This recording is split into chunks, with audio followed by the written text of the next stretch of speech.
Hello guys, you're welcome to this tutorial on how to convert your professional resume into a strong academic CV. The CV, the resume, what makes the difference? I think we should be able to address this before we get started. For the CV, it's a Latin word that means curriculum vitae, okay, which means life summary. Then for the other one, resume, it is the shorter version of it, and it is purposely designed for job application. It is industry focused. Why the life summary is meant to be a comprehensive content. It covers your work experiences, your academic history, your accomplishments, your certifications, everything about your skill sets, this and that. Presentation, community services, community development services, and some other things. Just name it. So basically, the CV is meant to be a robust content, while the resume is meant to be the shorter version of the CV, and it is actually targeted towards industry. In another definition, the resume gets you a job, while the CV secures you a funding opportunity at a graduate school. I think that's clear. Okay, stemming from here, we are just going to talk about how you can successfully transform your professional resume into a CV. But there is a catch. For someone who is just a fresh graduate, there is no experience whatsoever, no nothing, but then you have some accomplishment to show off, the course of your application. I think you really want to take the bold step to learn some basic things about the element and format of the CV and resume. Okay, you want to learn some certain things about the distinction between the resume and the CV, how you can actually get started preparing one for yourself. This is why it is very important. It's going to be useful in the course of your cold emailing, and it's going to be useful in the course of your job application in academic context. Okay, now if you want to get started with writing, for someone who doesn't even have one yet, there's a link above that will take you to the tutorials that I've actually conducted on how to write a CV as a beginner. It's a complete tutorial and to get the job done for you successfully. In this video, we'll be looking at basically 6 things. The first one being the structural difference of a CV and a resume. As well, we'll be looking at the core components of an academic CV being the concern of this video. Then similarly, we'll be looking at what to remove or adjust from your resume to make it suitable a CV in the course of your application. Then likewise, we'll be looking at the presentation and the format. Then we'll be talking about how you need to tailor it for application. Then the last but not the least, we'll definitely talk about the common mistakes to avoid. The very first one, we have the structural difference. So what makes the distinction between the CV and the resume? A quick one. The resume is meant to be a 1 to 2 page content, regardless of how vast your experience is. Then it's meant to be concise and it is industry focused. Okay. However, for the CV is meant to be unlimited in content. It is not actually bound to any page limit like the resume. So this will take us to the second part of this video, which is the core component of an academic CV. So it is meant to contain things like, your contacts information, your research topic or research interest, your education, teaching experience, research experience, and some other things that are related to that. Now, in the course of this tutorial, I'm going to be using the masterpiece sample from Dr. Olumuyiwa Balajubi.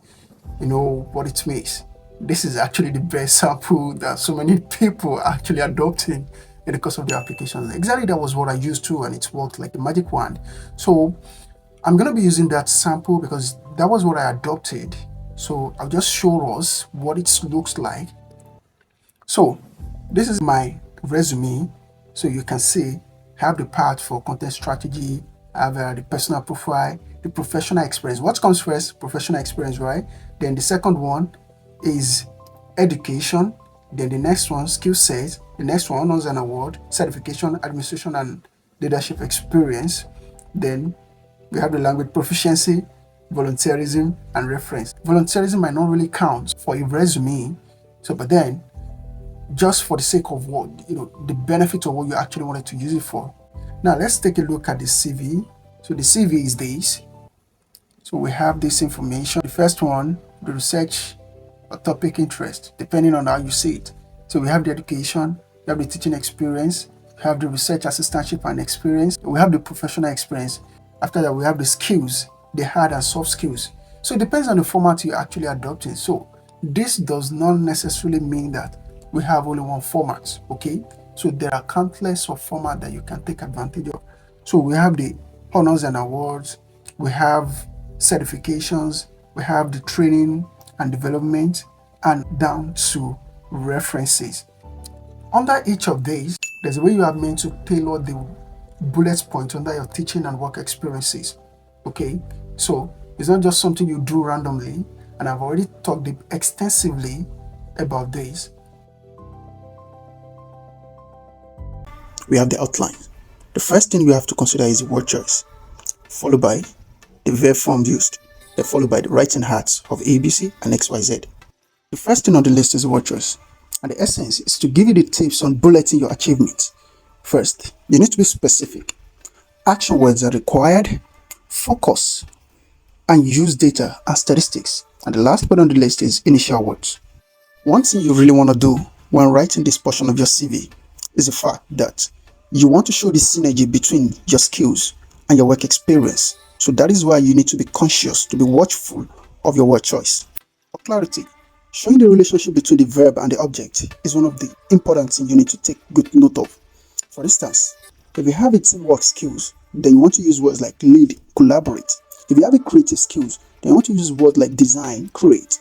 If you want to talk about your technical skill, then you want to talk about automate and use some other words that are so related to that.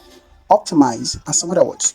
If you want to talk about your report summary skills, then you want to use words like analyze, create, evaluate, review, and some other words that are so relevant to these skills. You need to employ high impact verbs for you to show your capacity and values to your reviewer. Either you're writing for academic purpose or for jobs. Words like achieve, earn, decrease, increase, modernize, resolve, launch, build, and other words would definitely make you stand out from the crowd. Put a check on the tense of the verb to be used. If it is a past experience, then it has to be in the past form. If it is present, then it has to be present, simple present tense, not continuous. Where we look at the writing art of ABC and XYZ. These are the two approaches for structuring the content of your work experience, your activities, your commitment, your achievement over time. So the A stands for activity, which means what have you done? B should be explained using the action words as explained previously. The B for benefit, what specific influence did you make? What functions did you perform in essence? The C for curse, what outcomes, result did you get? What specific result? So the formula is this: action plus noun from data in order, which led to for plus verb plus result. Now let's be practical. In case you have your CV reading something like this, develop the user interface for meetings software. It's good, but make it better. Update the legacy code base from Dojo to React in order to deliver factors more quickly. Best. I trained. It's one of the mistakes, one of the errors you must never make. Don't ever add the pronoun yourself into it. I train new students how to handle data analysis. Wrong. But it's better to say train new students depending on the situation. But it is better to say quickly align new intakes and mentor them to analyze data to boost companies' delivery. Best. And the last but not the least, take charge of sales record. It's okay according to Google, but it is best to put it this way: recorded all monthly revenues and new company's cloud for data safety. This is the end of ABC style. Now let's move to the next one. The XYZ approach is actually unique for Google recruiters. As I say, X is for accomplishments, Y is for metrics, Z is for results. Save the daylight. Now, turn this member of Leadership for Tomorrow Society into selected as one of 200 candidates for a 12-month professional program for high achieving diverse talents based on leadership and academic success. Does that make sense? Let's try the next one. Grew revenue from small and medium business clients. It's okay, but not detailed enough.